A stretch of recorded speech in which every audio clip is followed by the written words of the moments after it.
passé en mode secret défense. bu leen fàtte tamit que bi ma ñëwee dama ne OFNAC ak Cour des comptes na ngeen publier seen rapport yi ñun amoon un retard de presque 4 ans wala 5 ans. ñu publier seen rapport yëpp ñu ngi ci biti. kon am na rapport yoo xamante ne scientifique la. mu ngi fi woon bien avant may egsi. transmettre ñu ko woon à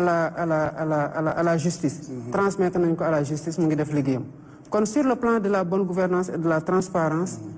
amul lenn loo xam ne mën nañu ko reprocher parce que c'est dafa bokk ci ñun te mënuñu def leneen lu dul loolu. justement par rapport au rapport am na ci corps de contrôle yi yeggale ko yow monsieur le président de la république ba tey siiwalagoo ko j'espère que di nga ko siiwal parce que seen prédécesseur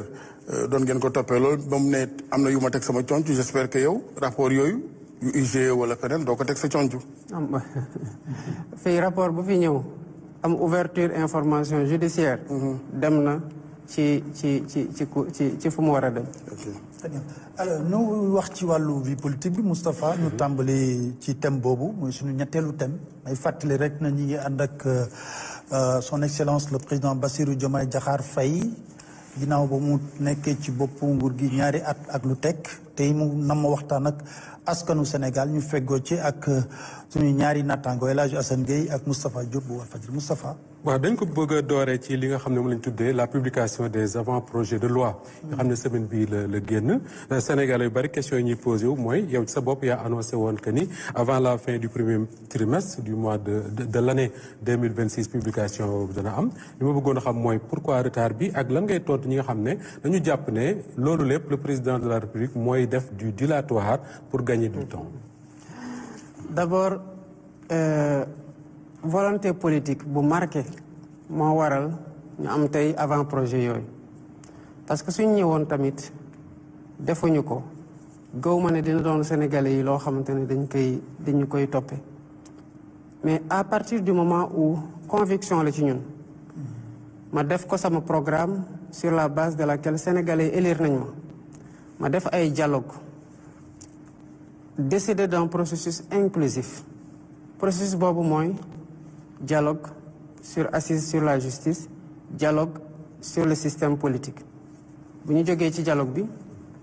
ma mettre en place un comité d'experts parce que bind yombul ñiy bind c'est des magistrats yoo xam ne ils sont dañu xam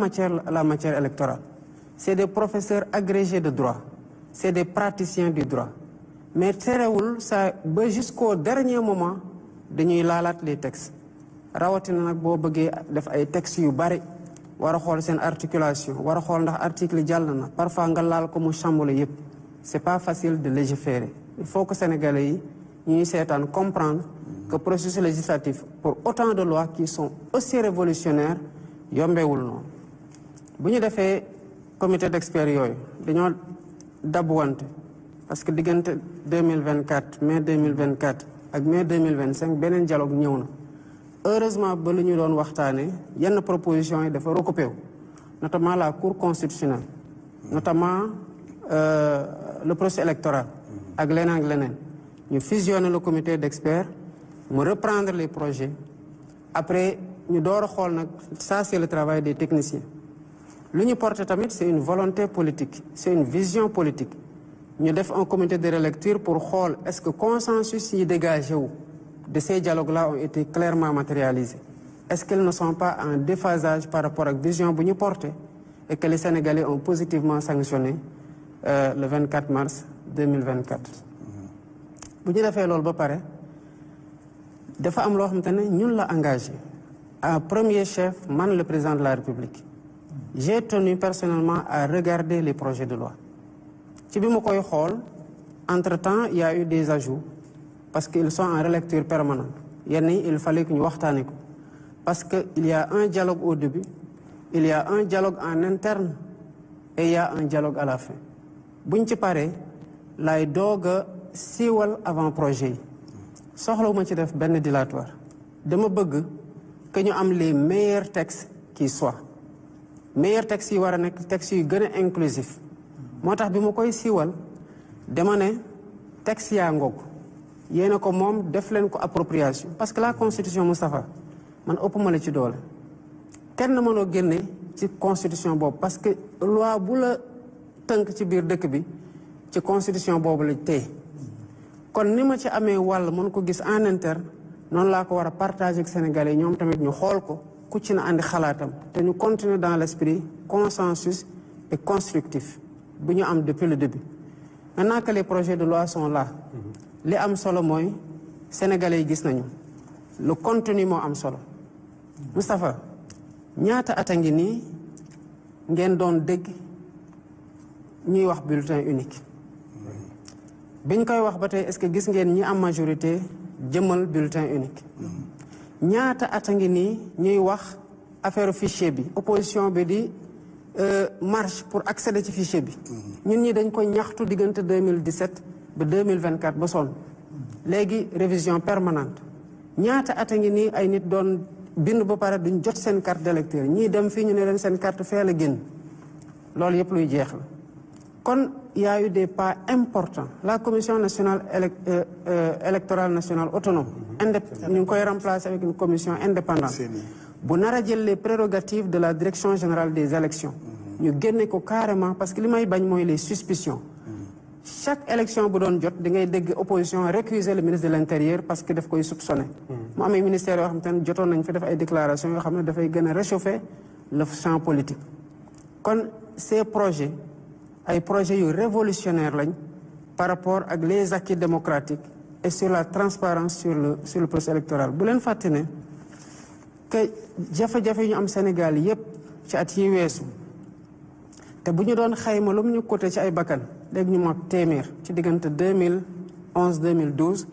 ak 2021 2024 yépp question électorale la man loolu laa bëgg mu jeex te bu ci bu ci yàlla àndee dinañ ko jeexal parce que conviction la que dañoo war a rendre service à ce pays bañ a calculer pouvoir trop parce que pouvoir yàllaa koy joxe te loolu dañ ci am conviction boo xam ne daf ñuy jox la sérénité permanente ci ñu téye lu ñu yàlla dénk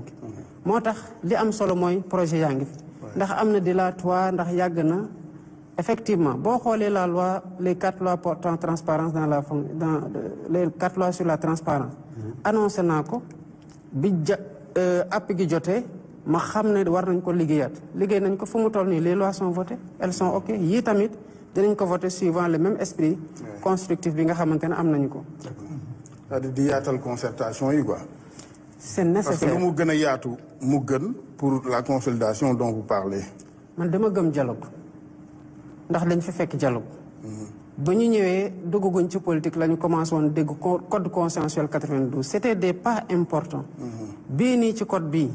foog naa ne bu ñu ci jógee dinañ di wax le code consensuel de 2026 parce que lépp lu nekkoon question de déchéance électorale maanaam naka la ñuy gàllankooree nit bu bokk ci élection lu ñu dindi la yokkal leen ci seeni yokkal leen ci bulletin unique ci misaal bulletin unique bi lu muy andi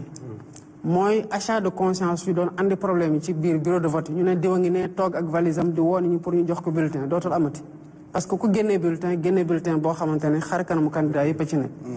mais 2024 daf ñu jox leçon parce que dañu def élection mars mandat député yi jeex novembre ñu war a defaat élection bu ñu xayma ci taayu bulletin bi kese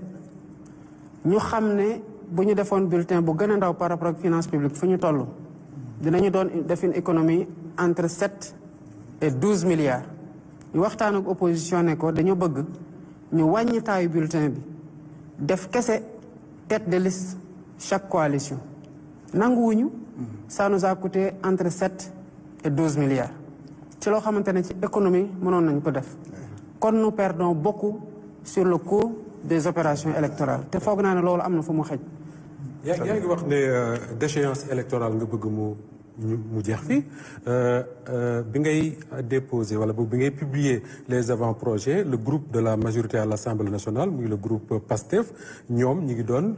dugal pour modifier les articles 29 et 30 su fekkee ne loolu recoupé na li nga xam ne mooy yow sa bëgg-bëgg sa li nga namm lan moo la est-ce que am na lu la gêner d'abord ci li nga xam ne mooy le groupe parlementaire li mu def beneen bi mooy sa njiitu gouvernement ci boppam ñu bari dañoo jàpp ne li ñu doon voté assemblée dañ ko taillé sur mesure pour lui est-ce que loolu nga jàpp wala da nga jàpp ne son éligibilité amul dara lu ñu ciy wax. non franchement bi ñu jógee 2024 ba tey question éligibilité boobu mosul nekk sama problème parce que liñ ko xañee woon mu bokk mooy nekkoo électeur. élection yooyu rek ñu ko xañee bokk ci nekkoo électeur wote na ci. ñu dem novembre 2024 mu voté waat waaye ñu fal ko mu am un mandat qui est suspendu et qui est en cours kon man jàpp ma ne loolu mos na nekk un problème fondamental processus bii nag andi loi yooyu te même disposition boobu moo nekk ci code électoral bi mooy dialogue majorité bi bokk na ci consensus yi majorité bi bokk na ci parce que bu majorité bi noonu nekkul consensus kon consensus la am kon déchéance bi consensus la bu ñu bokk seeni consensus la bulletin unique consensus la révision permanente liste électorale consensus la dépôt caution avant ngay retirer fiche parrainage pour mettre de l'ordre consensus la nouvelle loi sur les partis politiques consensus la ak yeneen wax naa la ne après dama teg des comités d'experts di rapport yi génne comité d'experts yooyu liggéey jéebale ma ne leen nañu ñëw xool orientation politique pour bañ ci réero ñu xool orientation politique yi ma ne nañu teg un comité de relecture bi liggéey jéebale un code électoral dans lequel au-delà de la déchéance am na des avancées majeures bulletin unique CENI ak yooyu kon j'ai pas compris effectivement que ñu dem seppi ci benn point dugal ko ci procédure d'urgence pour voter une loi parce que day mel ni court-circuité dynamique boo xamante ne mu ngi woon en cours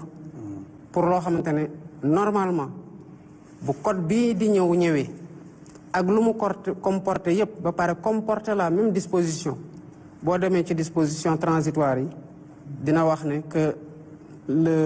les dispositions de la loi buy porter code électoral bu ñu réviser sont abrogées kon boo moytul dinañ ko changer ñu dawalaat tuuti ñu abroger ko mais une majorité reste une majorité et l'Assemblée nationale am nañu droit initier des propositions de loi loolu seen prérogative la mais gisuma woon l'urgence de déposer un tel projet alors que nous étions dans une dynamique consensuelle parce que ces projets de loi-là le comité de relecture ñi ci nekk sama conseil juridique mu ngi ci le conseil juridique du premier ministre le président de l'Assemblée nationale le directeur général des élections parce que dafa nekkoon ci comité d'experts bi ma bëggoon bu ñu dee waxtaan bu amee loo xamante daf leen rëcc ci li waral ñu bindee disposition bi nii moom mu mën leen ko clarifier ensuite il y a eu d'autres ñi ci bokk comme le président du groupe parlementaire je pense que le ministre Amadou Ba le ministre Bamba Cissé et je pense Maître Tall liggéey nañ ci à un moment donné donc ñooñu ñoo tëgg andi bu ñu tëggee andi j'ai regardé il y a eu quelque chose qui a voulu être introduit au dernier moment sur lequel laajoon nañu waxtaan nañu ci bu mu paree j'ai pris le temps de lire je suis très pris mais j'ai tenu à lire certains projets de loi et j'ai lu la constitution la cour constitutionnelle la loi sur les partis politiques je pense que c'est la loi le code électoral la jotul woon am temps lire ko ba mu jeex mais au moins dem naa ci disposition yi sur la déchéance bu mu wóor ma ne que nous avons le même projet de loi pour que mu bañ a am malentendu entre ñun lu ñu nekk di def ak li Assemblée nationale di nekk di def kon sous ce rapport on a été très transparent